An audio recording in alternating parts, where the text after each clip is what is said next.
La OTAN pretende desplegar misiles en Ucrania en desafío a Rusia. El presidente de Bielorrusia advierte que de los planes de la Organización del Tratado del Atlántico Norte, la OTAN, para desplegar misiles balísticos en Ucrania. La OTAN podría desplegar misiles balísticos de mediano alcance en Ucrania, alertó Alexander Lukashenko en declaraciones ofrecidas el viernes a la prensa. El mandatario bielorruso explicó que Estados Unidos ya ha desplegado misiles de mediano alcance en Alemania, Polonia y Rumanía y ahora puede llegar a un acuerdo con Ucrania al respecto, algo que, según denunció, supondría un desafío para Rusia y Bielorrusia. Ante la coyuntura, Lukashenko advirtió que tales pasos de la Alianza Atlántica aumentarán las tensiones en la zona, conduciendo a un ataque con misiles. En los últimos años, en concreto tras la crisis de Ucrania, Estados Unidos y sus aliados en la OTAN pretextan la amenaza rusa para desplegar contingentes y enviar vehículos de combate a los países bálticos y fronterizos con Rusia. Moscú, sin embargo, ha denunciado sistemáticamente que el despliegue masivo de las Fuerzas Armadas de Estados Unidos y sus aliados occidentales, así como las actividades acerca de las fronteras, suponen inadmisible amenaza directa a la seguridad nacional. Por ello, avisa que no ignorará las acciones que pongan en peligro sus intereses. De hecho, el propio Washington ha reconocido la capacidad militar en un artículo publicado en el portal estadounidense National Interest. Un experto estadounidense que ha advertido que a Rusia solo le bastaría unas horas para derrotar a Estados Unidos y sus fuerzas de la OTAN en caso de una guerra. Gracias amigos, estas las noticias. Vamos a seguir con más información y más detalles sobre esto. Casi la mitad de su ejército a lo largo de las fronteras occidentales. Bielorrusia ha desplegado casi la mitad de su ejército a lo largo de las fronteras occidentales, declaró el presidente del país, Alexander Lukashenko. Hemos desplegado casi la mitad de nuestro ejército bielorruso, cita la reunión con el primer ministro ruso, Mikhail Mishustin. De hecho, tenemos el control de las fronteras occidentales con Lituania y Polonia. Quizás esta demostración haya dado sus frutos, agregó. La agresión desde el exterior. Asimismo, Lukashenko señaló que su país tuvo que hacer frente a una agresión exterior, y si no fuera por el apoyo de Moscú, se verían en una situación complicada, comunicó la agencia de noticias Belta. El líder bielorruso expresó su agradecimiento a Rusia por el apoyo prestado. Existe una línea roja a que nadie se le permite cruzar. Si esto sucede, reaccionaremos con toda la dureza de la ley, advirtió Lukashenko. Y también contestó que el país está trabajando, aunque muchos quisieran, especialmente nuestros vecinos, que ya estuviera en ruinas. La situación interna de Bielorrusia impacta en la injerencia exterior. Las protestas se dirigen desde el extranjero, afirmó Lukashenko. Tal injerencia proviene de Polonia, a la República Checa, Lituania y Ucrania. Dijo también, señaló que lo más importante es impedir que el incendio estalle en Minsk, pues siempre lo que empieza en la capital se extiende luego en todo el país. Al recordar que en Bielorrusia viven polacos, Lukashenko dijo, son unos polacos nuestros, con los que hemos convivido en paz y concordancia, sin tener problemas, pero ahora en Grodno, la ciudad bielorrusa, cuelgan banderas polacas desde los balcones y dicen abiertamente que la provincia de Grodno se unirá a la Polonia tras el desmembramiento de Bielorrusia. Pero nadie permitirá desintegrar Bielorrusia. Tenemos más que suficientes métodos y recursos para impedirlo, advirtió. En Bielorrusia es escenario de protestas desde el 9 de agosto por los resultados de las elecciones presidenciales que revalieron al actual mandatario Alexander Lukashenko.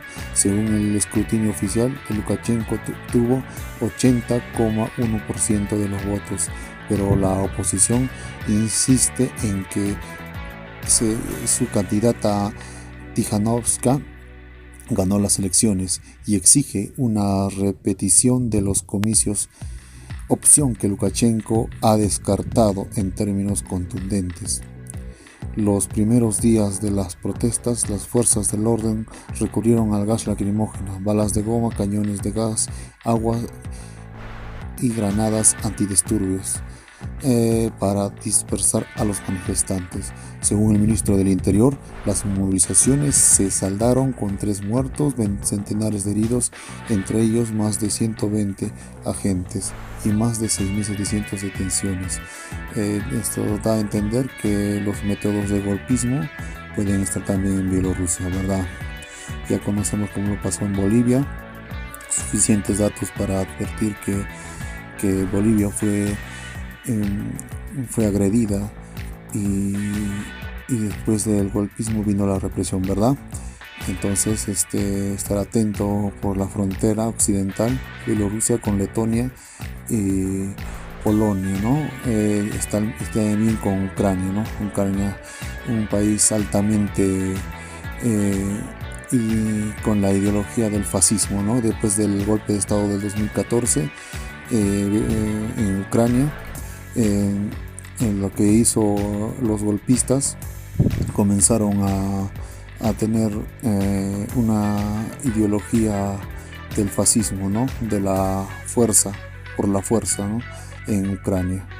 Si ustedes ven videos del 2014 en Ucrania, verán a los neonazis que salen a defender a los golpistas. Son neonazis civiles, o también pueden ser agentes de otros países dentro de estos sectores de oposición que estuvieron en Ucrania y ahora en Bielorrusia, ¿no? Esto es lo que está pasando por la parte de los Balcanes. Vamos a estar informando más con más precisión más adelante. Muchas gracias, vamos a seguir informando. ¿Qué pasó en Ucrania en el 2014? Ucrania especialmente es un ejemplo del golpismo en esta parte del mundo. Un poco de historia de lo que pasó en Ucrania. Lamentablemente es vecina de Bielorrusia. Ucrania es un gobierno neofascista que utiliza la fuerza para imponer su política. Los neofascistas, ¿se acuerdan de ustedes? En Ucrania, el 2 de mayo de 2014, decenas de oponentes al actual gobierno nazifascista de Kiev murieron en esta ciudad ucraniana a raíz de un incendio en la casa de los sindicatos tras protagonizar violentos enfrentamientos callejeros con extremistas del grupo radical Sector Privado y sus simpatizantes. Los neofascistas quemaron el edificio sindical con más de un centenar de personas adentro. La mayoría murieron quemados, entre ellos niños de corta edad, y los que se tiraban por las ventanas para huir de las llamas eran rematados por palos por los nazis que apoyan al gobierno ucraniano. Estados Unidos y la OTAN y la Unión Europea apoyan al gobierno nazifascista ucraniano en su enfrentamiento con las provincias rebeldes, en la mayoría de población rusa y con la misma Rusia. El fascismo y el racismo también sean gobiernos en los Estados Unidos y en otros países de Europa. Aquellos crímenes y otros muchos más han quedado impunes en Ucrania. Es como otra Europa a la que desapareció prematuramente en 1945. La oligarquía nacional fascista, incluyendo sus mamperros y políticos y periodistas, defienden el asesinato de Stenko. Creen que si el asesino de Odessa es condenado, eso significaría la pérdida del poder de la oligarquía que controla Ucrania. Supondría la pérdida de los privilegios de esos que constantemente quedan impunes de serios crímenes solo porque están protegidos por el gobierno y porque la ultraderecha es capaz de amedrentar con éxito a la policía y a los investigadores y a los jueces. Aquellos crímenes que Occidente no quiso ver, aquel fascismo que Occidente apoyó, aquel conflicto donde la OTAN tomó partido por un gobierno nazi golpista que también han tomado en el poder en Kiev. Es el mismo que ahora amenaza al mundo con una pandemia ideológica tan peligrosa como cualquier coronavirus para toda la humanidad. Esa es, amigos, el destrozo y la barbarie que cometieron los nazifascistas en Ucrania. No solamente eso, sino que dentro de sus crímenes hay cientos de muertos en Ucrania.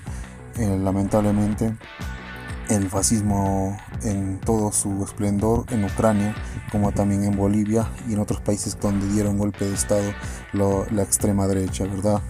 En esto vamos a seguir informando con más detalle también. Como ven, amigos, acá está Bielorrusia, rodeada lamentablemente de países pro-occidentales, ¿no? Como Kiev, Polonia, Lituania y Letonia.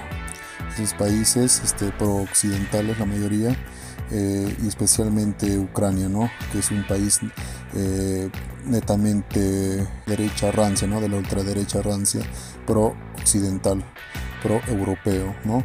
Y como ves, en la geopolítica esto incurre bastante, ¿no? En Rusia, que si caería en manos de Occidente, ¿no? O de un gobierno lacayo a Europa o Estados Unidos, las defensas de Rusia quedarían un poco a merced, ¿no? de estos lacayos y de Estados Unidos.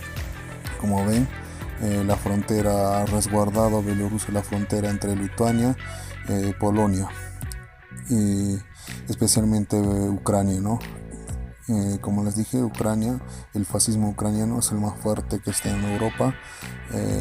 Incluso tienen una ideología antirrusa, una ideología fascista antirrusa que no conviene, ¿no? Para Rusia ni para un país no alineado, ¿no? Entonces, esta es la situación. En su política, la geopolítica también influye bastante. Vamos a seguir adelantando con más informaciones también más adelante.